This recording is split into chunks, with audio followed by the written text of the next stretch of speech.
जर तुम्ही अंधभक्त किंवा चिमचा असेल कोणत्याही पक्षाचे, तर मी तुम्हाला विनंती करतो हा व्हिडिओ पूर्ण बघा आणि बाकीच्या जनतेने ते नक्कीच बघा. कारण मी आजच्या व्हिडिओ तुम्हाला एक गोष्ट सांगतोय, ती म्हणजे काँग्रेसला 70 वर्षांमध्ये जो घमंड आला होता ना, की आपली सत्ता आहे, पूर्ण बहुमतचं सरकार आहे आपलं कोणी काही वाकडं करू शकते, बाकीचे छोटे मोठे पक्ष आपलं काय आपल्याला फरक पडत नाही. हा घमंड जो 70 वर्ष सत्तेमध्ये राहून काँग्रेसला आला होता ना, मला पर्सनली असं बिलीव्ह होते, म्हणजे मला असं पर्सनली असं वाटते की बीजेपीला 10 वर्ष सत्तेमध्ये राहूनच तो घमंड आलाय. कारण बीजेपी सध्या जनतेला एवढं सेकंडली म्हणजे एवढं गांभीर्याने घेत नाही ना. सध्या जे मोनोपॉली आपल्या देशामध्ये तयार होते, मग ती एअरलाईन्स मध्ये असो, मागच्या काही दिवसांपूर्वी तुम्ही बघितलं की इंडिगोमध्ये किती मोठा प्रॉब्लेम झाला, म्हणजे किती प्रवाशांना प्रॉब्लेम आला, किती म्हणजे काही असे हजारोंची तिकीट किती किमतीवर गेले, कारण फ्लाईट्स म्हणजे किती प्रॉब्लेम आले तुम्हाला माहिती सांगायची गरज नाही.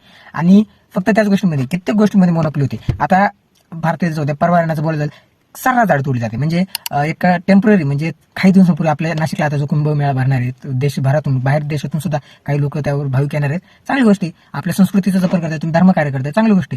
पण त्यासाठी तुम्ही हजारो झाडे तोडणार आहेत, त्याची परमिशन जर करायला तर तुम्ही त्यापेक्षा दूर द्या, ते तर सोडाच. हे तर आपली गोष्ट झाली महाराष्ट्राची. आता सध्या ज्या सगळे ट्रेंडिंगवर जे म्हणजे टॉपिक सुरू होतो म्हणजे आरावली पर्वत, म्हणजे जेवढं मोठं तुम्ही पहाड तोडत, म्हणजे 100 मीटरच्या खाली जे पहाड आहे, म्हणजे आरावली पर्वतच्या ज्या रांगा आहेत ना, 100 मीटरच्या खाली म्हणजे 99 मीटर जर सुद्धा असल्या तर त्या तोडायची परमिशन सुप्रीम कोर्ट सुद्धा देत असेल. आणि 100 मीटरच्या वर जे आहेत त्याच फक्त आरावली पर्वत त्याला कन्सिडर केलं जातं, ग्राह्य धरलं जाते. म्हणजे काय चाललंय, म्हणजे तुम्ही आता पर्वतांमध्ये सुद्धा भेदभाव करणार, त्याच्यावर सुद्धा जाती बघणार काय ते, म्हणजे तुम्ही लाज सोडले पूर्ण. आणि हे तुम्हाला झेपणार नाही. मी खरं सरकारला सांगू इच्छितो, महाराष्ट्र सरकार असो किंवा भारत सरकार असो, हे तुम्हाला झेपणार नाही. म्हणजे तुम्ही खरं, आणि मी तुम्हाला आता प्रश्न सांगतो, मी बीजेपीला मतदान करतो. हा, आतापर्यंत मी 1-2 वेळा मतदान केलंय, विधानसभा असो आणि लोकसभा असो.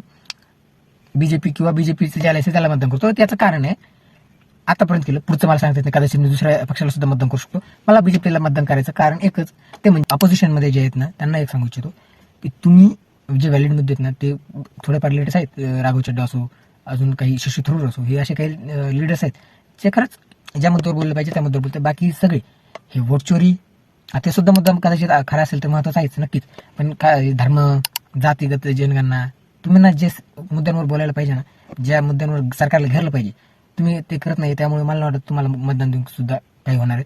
त्यापेक्षा यांना दिलं हे किमान म्हणजे घुसतर काय ते करप्शन राहायचं आहे, त्याला काय करू शकतो. किमान आपली आर्मी स्ट्रेंथ जे आर्मी मजबूत आहे, त्या गोष्टीमुळे मला असं वाटतं की बीजेपीला मतदान करायला काय हरकत नाही सध्या तरी. बाकी सध्या जे नेचर वाईज जर का बघितलं ना, काँग्रेस असो बीजेपी असो, यांना नेचरचं काहीच पडलेलं नाही. पण यूथ आपण जर खास करून आपले भारतातील देशातील यूथ जर जागी झाली तर कदाचित त्यांना फरक पडल्याशिवाय राहणार नाही. त्यांना कळलं पाहिजे की ही जनता आहे, ही शांत बसणार नाहीये, चुकलो तो आपल्याला फटके मारत सुद्धा मागे पुढे बघणार नाही. त्यामुळे प्लीज आवाज उठवा. आरावली पर्वत हे फक्त पर्वत नाहीये, तर आरावली पर्वतमध्ये असं सांगितलं जाते की एक शिल्ड म्हणून, एक सुरक्षा म्हणून त्या आरावली पर्वत आहे. त्यामुळे राजस्थान पूर्ण रेगिस्तान झाल्यापासून वाचलेलं आहे आणि कित्येक ठिकाणच्या गावाला सुद्धा शेजारी त्या आरावली पर्वतमुळे पाणी भेटतं. ते फार महत्त्वाचं आहे पर्वत. बाकी तुम्हाला काय वाटतं कमेंटमध्ये नक्की कळवा. चॅनलला सबस्क्राईब करा आणि व्हिडिओला जास्तीत जास्त नक्की शेअर करा. धन्यवाद. जय हिंद, जय महाराष्ट्र, जय शिवराय.